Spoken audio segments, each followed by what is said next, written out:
sense organs always perceive everything only in comparison with something else. What you know in comparison is not perception, it is a distortion of reality. So what you perceive in comparison is useful for survival in a particular situation, but it is not sufficient to know creation the way it is. Today, the physical sciences, physics especially, is completely going off the rack, talking about things which doesn't seem like science, which seems so much like science fiction, not science anymore. They are talking about different dimensions of reality existing right here, which is not in your perception. This is something for ages we have been talking about, and the whole science of yoga is only about enhancing one's perception, because what you perceive is all you know.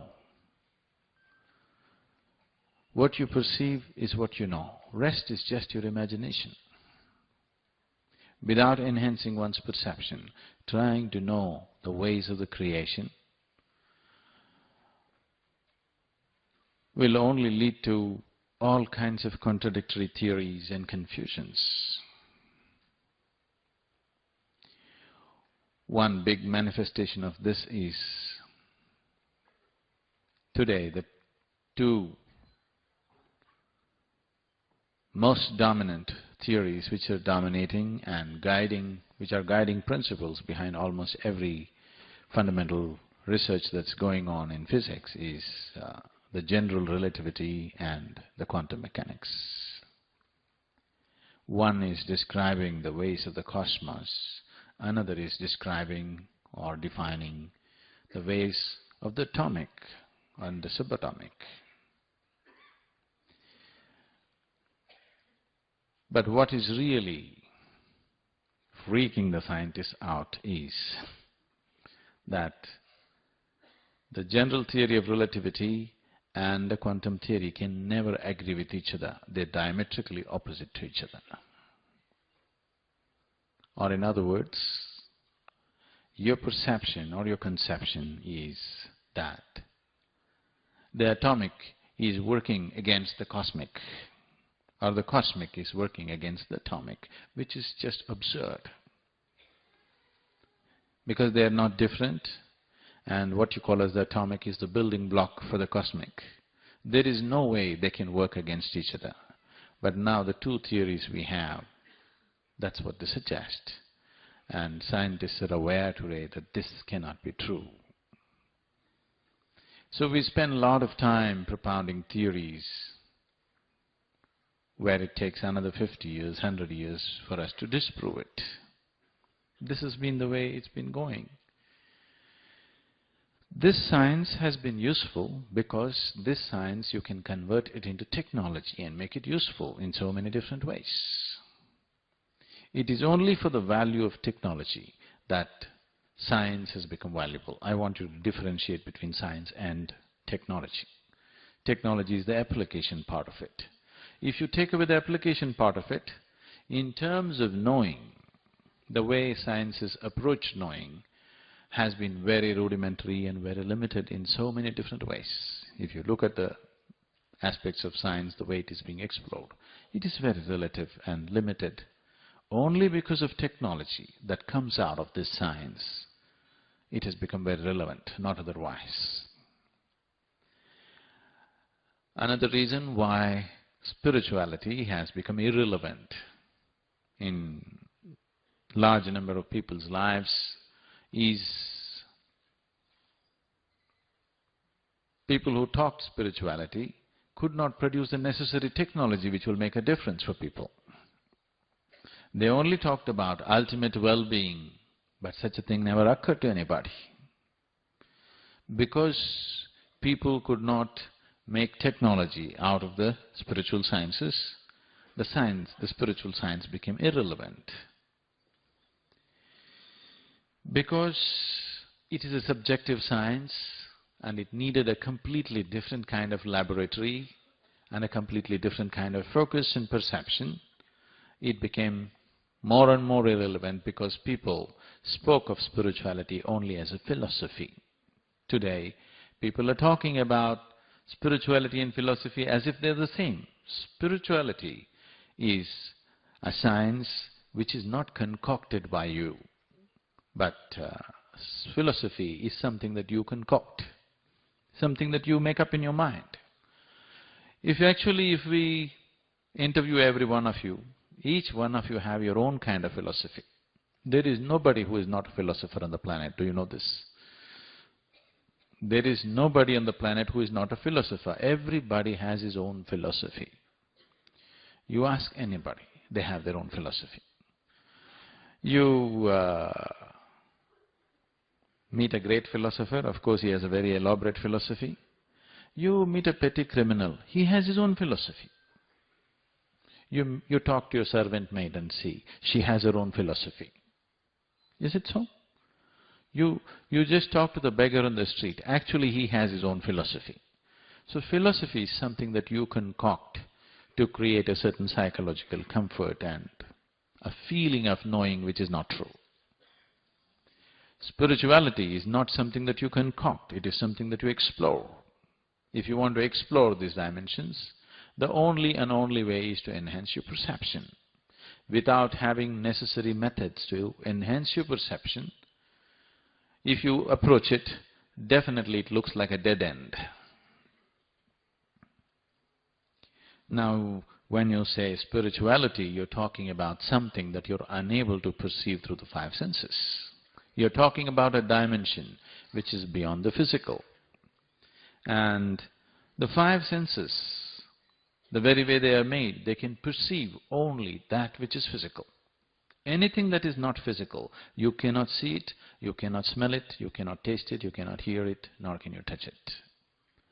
So if your perception is limited to five senses, naturally the play of your life and the scope of your life will be only physical. But I talk to God every day, that is also physical. Because God is just an idea for most people, it's not a living reality. No, I feel it in my heart. What you feel in your heart is your emotion, which is also made up by you. The psychological and the emotional states, whatever you go through, can be made up by you right now. Isn't it so? Right now you can close your eyes and generate deep sense of love towards somebody. Right now you can close your eyes or maybe open your eyes and look at somebody here and generate a deep sense of hatred towards somebody. You can create whatever you want in your mind. And the way you think is the way you feel. So what is happening in the psychological sphere of your life has nothing to do with the spiritual. Today, unfortunately, the psychological solace is being interpreted as spiritual. To be psychologically in a pleasant state is one of the side effects of spirituality, but it is not spirituality. If you are in a certain inner state, to have a pleasant state of mind is very natural, but to have a pleasant state of mind is not spiritual. If you go and watch the sunset in the evening, maybe you will feel wonderful within yourself. If you eat an ice cream, you may feel wonderful. It doesn't matter. You go and watch a cinema, you may feel wonderful. Is this spiritual? No. You are just creating a pleasant psychological state. Psychological status, whether it is coming out in the form of thought or emotion, is fundamentally all yours. You can make anything out of it. What you call as the physical is not all yours. There are many forces playing upon it. What you call as the spiritual is not at all yours. It is you, but it is not yours. But what you call as the psychological is all yours. You can make it whichever way you want. But right now, because people have no even control over their psychological, that has become the biggest problem. When you say spirituality, immediately people will add a rejoinder, peace of mind. Peace of mind is not spirituality. Please just, if you have a pet at home, let's say if you have a dog at home, just go home and see, he sits there quite peacefully. Doesn't he? Do you see the bulls that are standing in Delhi streets? They're standing quite peacefully, aren't they? Stomach is full, they're all peaceful. This is not spirituality. This is just psychological pleasantness which everybody has to have, must have, for which there are ways to have. But when you talk about spirituality as a science, you're not talking about just psychological pleasantness. So what is a spiritual process? To give it a very technical kind of definition,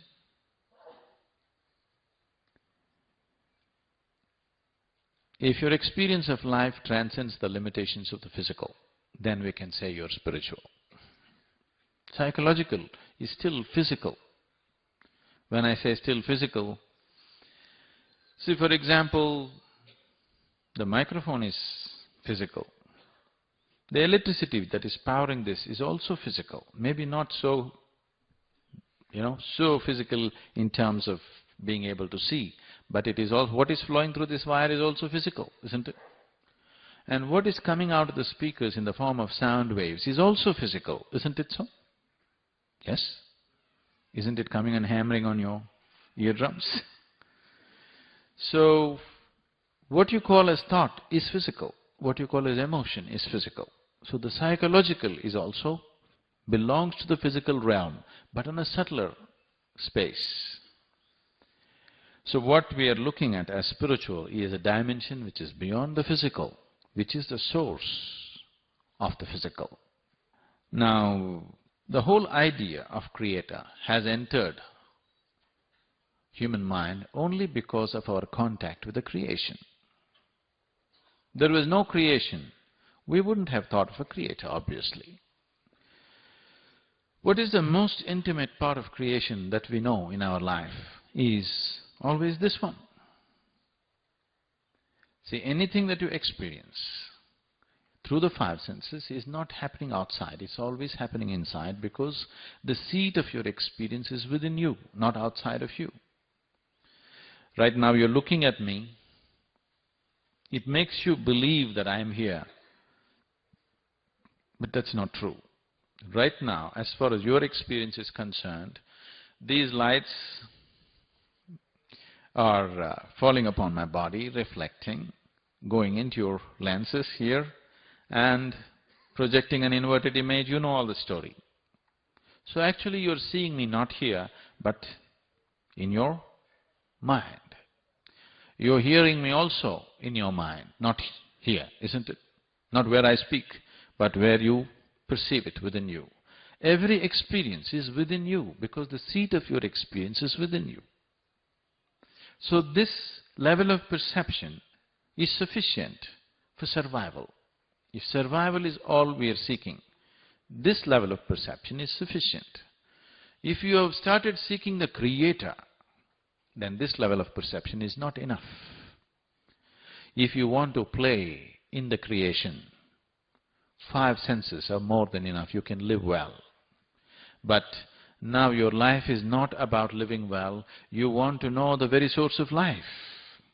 Now five senses are not sufficient perception, you need a different dimension of perception. Now this is the most intimate part of creation for you, because this is all you experience. Everything that you experience is only within this. If we have to look at it in terms of how this one has been happening to you, from the day you were born to this day, when you were born you were only this much, now you become this much. This did not happen with any external help.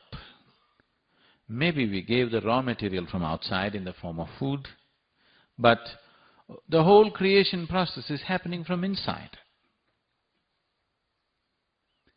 So what you refer to as the creator, definitely functioning from within you, isn't it? You see? There's a gender problem, but this is a language problem, I'm sorry. If I say Is the Creator within you? Is He there? There is a problem with the ladies. Is she there? Then there's problem. Is it there? That is also a problem. This is because the language is logical and language exists only between the two dualities. Now with this, you can't play spirituality because that which you call as spiritual is beyond that comparison. Because your sense organs always perceive everything in comparison, everything is dual. And without this duality, there is no survival. Survival is possible only if you learn to do and juggle the duality well. Only if you learn to do the right kind of circus with the duality, you survive well. If you do not know this circus, you cannot survive in this planet. But when you talk about that which is the source of creation, you're not talking about two, you're talking about one. So the gender becomes irrelevant. All your understanding of, logical understanding of life becomes irrelevant, and your perception through the senses becomes irrelevant. Now, if this is the way, then we should not try to think what it is. Because if you try to think what it is, whatever we think only comes from what we already know.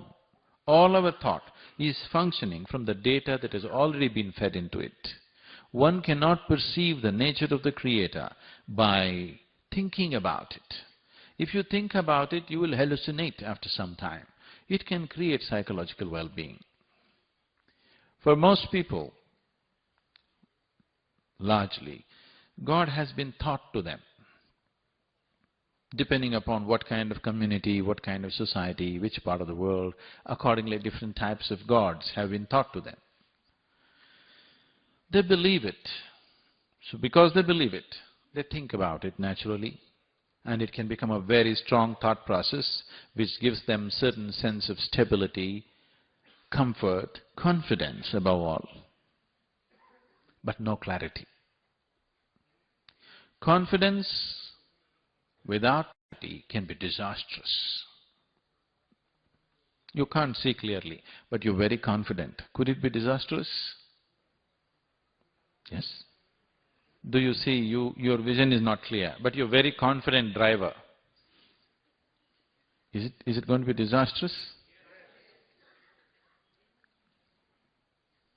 Because what you need is not confidence, what you need is clarity. If you see things clearly, if you see everything the way it is, then you walk through the world effortlessly. You can do things with confidence also. Now, you want to cross a busy street, whatever is your sect or religion. Anyway, everybody has their own mantra. You say Hail Mary and run, or you say Jai Sri Ram and run, or you say Allahu Akbar and run. Busy traffic is going on at high speed, you just run across, shouting your mantra. You may make it. Yes, you may make it. Many times people make it, because quantum physics is also going about saying everything is happening by chance in existence. But if you try it a few times, then we will have to scrape you off the highway. If you see things clearly, then you cross the street. No confidence is needed, you simply cross the street. If you see everything clearly the way it is. So the same thing, if you want to cross the street from the physical to the spiritual, what is needed is not belief. What is needed is not confidence. What is needed is not imagination. What is needed is clarity. How to bring about this clarity is the only question. Instead of striving for clarity, people are always striving for confidence. God is holding my hand. You feel confident.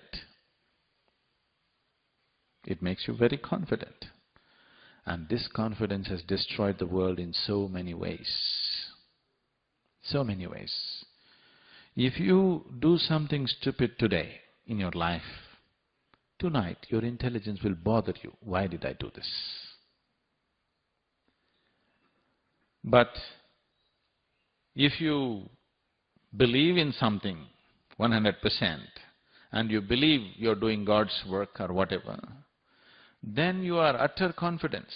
Whatever nonsense you do, you have no regret at all. You can go on doing it with total confidence because God is endorsing your stupidity. So where is the need to hesitate about anything? No hesitation. But if you do something stupid by yourself, it definitely bothers you, isn't it? And that's the function of the intellect, that it has to bother you. If you do something foolish, your intelligence has to poke you and bother you every day. Then only it evolves, isn't it? What started as a spiritual process is one time slowly became organized into a certain form and has created so much nuisance and division. Humanity is divided almost permanently, you know. It's… when you look at it, when are we going to put it together, it looks like a faraway reality. It's all right to dream, it's all right to have a vision, it's all right to work for it, but when you really look at the world's human reality today, when are we going to put all the world together is a big question, isn't it? Because they're so deeply divided. Any other division, you are this party, that party, you know, people can change parties very easily. But once you believe something as God's own stuff, changing is very difficult because it is heaven endorsed, very, very difficult. And this is the biggest impediment for spiritual process to happen. If spiritual process has to become a common reality for everybody, it's extremely important that it is presented as a science, as a scientific method. See, today your intellect is made this way. Only if I speak something logical, you will listen. If I speak something illogical, you are unwilling to listen. Isn't it so? Yes. That means only the ways of the modern science is acceptable to you. Anything other than that is not acceptable to you. So it's extremely important that spiritual process also is clothed in the same logical clothing, because intellect is a large part of you. If I met you 2,000 or 10,000 years ago, your intellect was not the most dominant part in you, your emotion was the most dominant part in you. Is it so? If I happen to meet you 10,000 years ago or even 1,000 years ago, your emotion would have been the dominant factor, not your intellect. But today, things have changed and your intellect is the dominant factor in you. Once your intellect is dominant, anything illogical it cannot come to terms with. No way it will come to terms with. At the same time, the greatest intellects on the planet who have become great scientists, now they are taking you to an absolutely illogical spot. Absolutely illogical spot. What is coming out as a combination of this general theory of relativity and quantum theory, and which is, people are trying to propound it as a string theory, is pure science fiction, or it is like, I don't know if you watch those old movies, what are those, Maya Jal and what are those? What is that, N.T. Ramarao movies are coming, where people will appear here, disappear there, come here, go there, you know, the same man is in 10 different forms he takes on, all these things. Scientists are beginning to talk like these movies now, because they don't have perception for this, but their mathematical calculations is giving them a feeler of what is to be expected. So spiritual process is a way of exploring the interiority, exploring that dimension which is the source of the physical. There is a whole science and technology for this. The reason why it has become ridiculous in many ways is, one thing is because we did not, or over a period of time, the necessary institutions did not survive. The necessary investment in terms of time, money, intellect, resources, people did not happen in that direction. So all kinds of people, anybody who reads the second chapter of Bhagavad Gita becomes spiritual today. Yes, because it's very easy. Now you can talk things that nobody can, a kind of logic which is unbeatable, you know, a kind of logic which is totally unbeatable, but nothing spiritual about you learning a book. Maybe the person who spoke the book is talking about something else, but you reading the book and knowing it logically, there is nothing spiritual about it. If you intellectually incline yourself, you're paving the way, that's all. The road is not the destination, isn't it? You read the Gita, you got inspired by Krishna's words. Now, maybe you're inclined, but you're not spiritual. I want you to understand the distinction. Spirituality means a dimension beyond the physical has become a living reality for you. For you, the Creator is not somebody who is sitting up there. Creator is not somebody that you look up to. Creator is not somebody that you pray to. Creator is not somebody that you dream of or imagine. It is a living reality, like your breath and your body. The source of creation also functions within you every moment of your life. If this happens, then we say you're spiritual. Otherwise, we say you're on the path. Now, if you want to go to a dimension which is beyond the physical, through a physical means, it is not going to happen. You need a perception which is beyond the physical. Only then you approach the dimension which you refer to as spiritual. The reason why this has not happened the way it should have happened, especially in this country, which has such a large body of spiritual work behind it. When Mark Twain, you know Mark Twain? When Mark Twain visited India for over 3 months, he had a good guide who took him around to the right places. And when he was leaving, he said, anything that can ever be done, either by man or God, has been done in this land. This is probably one of the best compliments India has ever received. And it is so. You might have lived in India without knowing the real heartbeat of India, because in every possible way that you can explore the inner dimension, it's been done. Nowhere else on the planet has ever such a thing has happened. The volume of spiritual work that has happened in this land. In spite of that, why is it not alive in a real sense, being alive in everybody's life? Is simply because we did not, or those institutions which transmitted this kind of knowledge did not withstand the rigors of time and history, and it crumbled. And later on, for whatever reasons, we did not invest the necessary investment to make these things happen.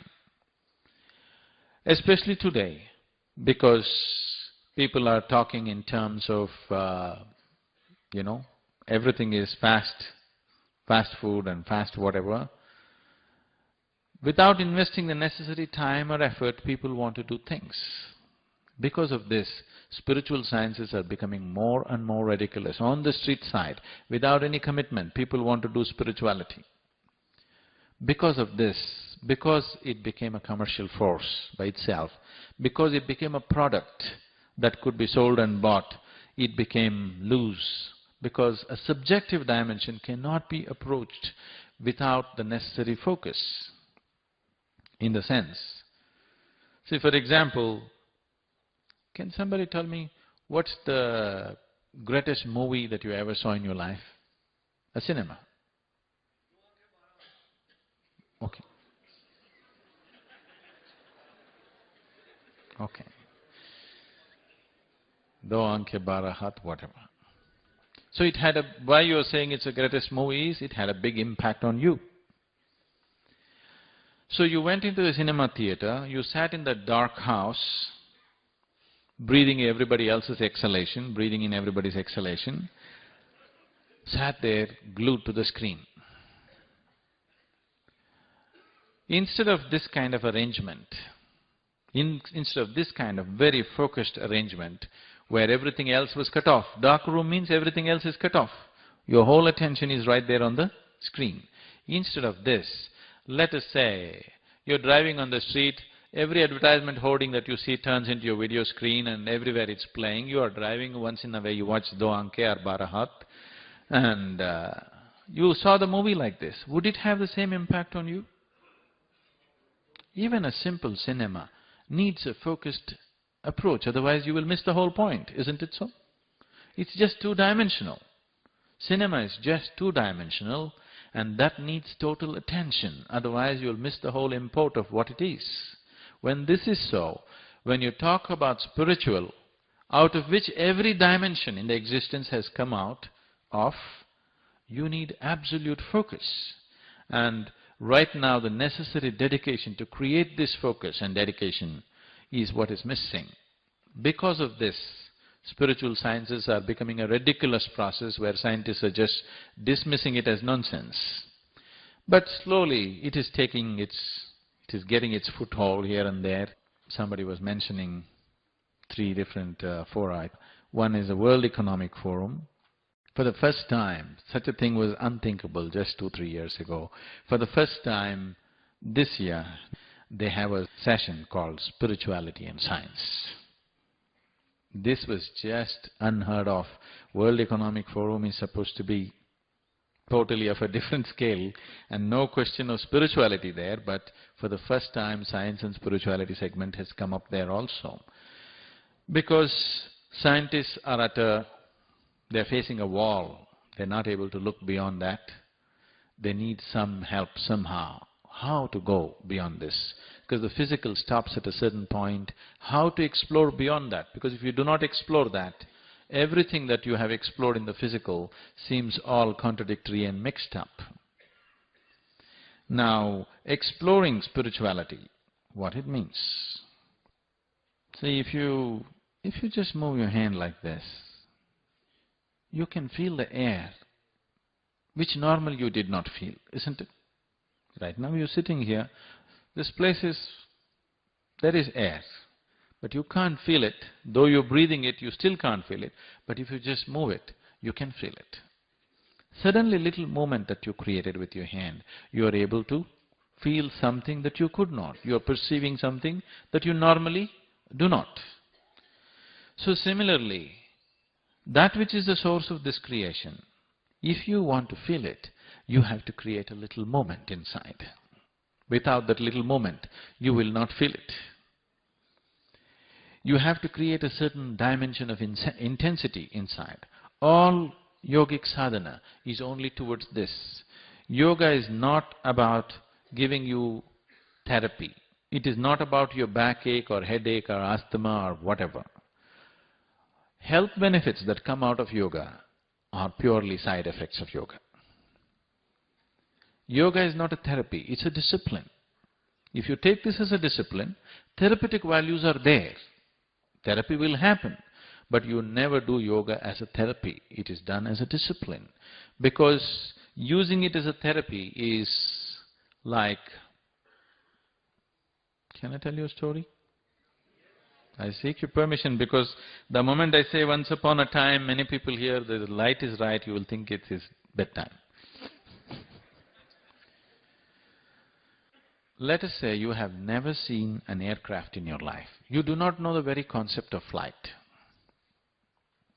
And one day, today morning, you came out of your house, there's a huge airplane parked in front of your house. What is the first thing? Any unknown object means fear, suspicion. Which is how, which is how everybody approaches me. First fear, then suspicion. I have to work through all that before they see what it is. An airplane also faces the same thing because it's a new dimension. First fear, then suspicion. But then the braver lot of you go and by chance you opened the door and went inside. There you saw rows and rows of seats. So immediately your mind says, oh, this is a bus. The best bus we have ever seen, really wonderful. And then one of you got the engine roaring. Now you want to drive it. But these two ugly things, they're going to hit your buildings, lampposts and everything. You don't like it. So you thought this is a wonderful bus with these two ugly appendages. So you decided to do a surgery and you chopped off these two wings and started driving this bus. You are very happy. You got a great bus. You're really happy. But somebody who knows what it means to fly, If he sees you driving an aircraft with chopped off wings, he will cry. So, that which can be a ladder to the divine, if you use it just to cure your backache, I'll feel like crying. But I am not belittling your backache. When you have backache, that is the biggest thing. Who cares about the divine when you have a backache? Even if God appears, you will only ask, backache should go, isn't it? Isn't it so? Body has that kind of power over you. Once your body is in pain or in some kind of distress, who is interested in God, heaven, enlightenment nonsense? The only thing that matters is, right now, this problem should go because body has such a power over you. Once it begins to hurt, once it begins to cause some suffering to you, it dominates everything. So, spiritual sciences being used as therapy, no. Spiritual sciences should be propagated as a discipline. Therapy will happen. If you are well tuned within yourself, everything will function well in the system. That is a natural happening. But using parts of spirituality as a way to cure yourself of something or this or that, you will only complicate your life in so many different ways, because this broken up spirituality, this spirituality which people want to do in segments and just for a particular benefit, could complicate life in so many different ways. I will not go into that aspect, but now we are talking about an academy for spiritual sciences. It's extremely important that it is propagated in its holistic and subjective way, without the necessary subjectivity. Just the physicality of yoga, as it's generally happening in the West, is like a stillbirth. It's better not to get pregnant than to have stillbirth, isn't it? If health is all that people are seeking, I would say instead of doing yoga, just go play tennis, climb a mountain, take a walk, swim, it'll do better. I'm not saying yoga will not give you health, definitely it will. But I'm saying this is a ladder to the divine. It is a way of climbing up to the highest possibility within yourself. It is a way of approaching the Creator through the creation. Thank you very much. Sir, you have mentioned that yoga accentuates your perceptions, and through yoga you reach the Creator. That means those who do not learn or practice yoga cannot reach the Creator? Is that so? No, because there is nobody who is not practicing yoga. Everybody is practicing yoga haphazardly. When we say the word, when we use the word yoga, we are not talking about a particular practice. There is nothing in the existence which is not yoga. The word yoga means everything has become one. The word yoga means union. So it's a grand unification of the existence.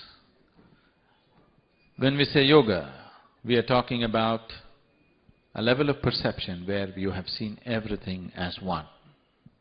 So, you're sitting here, this is a kind of yoga.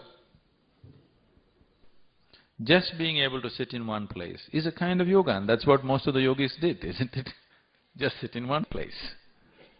You're breathing, this is another kind of yoga. But are you doing yoga systematically, or are you doing it haphazardly? That's the only question. But you're doing some yoga, isn't it? Your heart is beating, it is a kind of yoga. But is it happening in the best possible way? That's the only question, isn't it? So, if I do not do yoga, does it mean to say, I have no possibility? No. Because yoga does not mean twisting your body or tying yourself up into knot, holding your breath or something like this. See, what you call as myself right now is only 4 fundamental realities: your body, your mind, your emotion, and the energies which make these things happen. So for these 4 fundamental aspects, we have 4 basic yogas. This is known as Jnana Yoga, Bhakti Yoga, Karma Yoga and Kriya Yoga. Jnana means yoga of intelligence. Bhakti means yoga of emotion.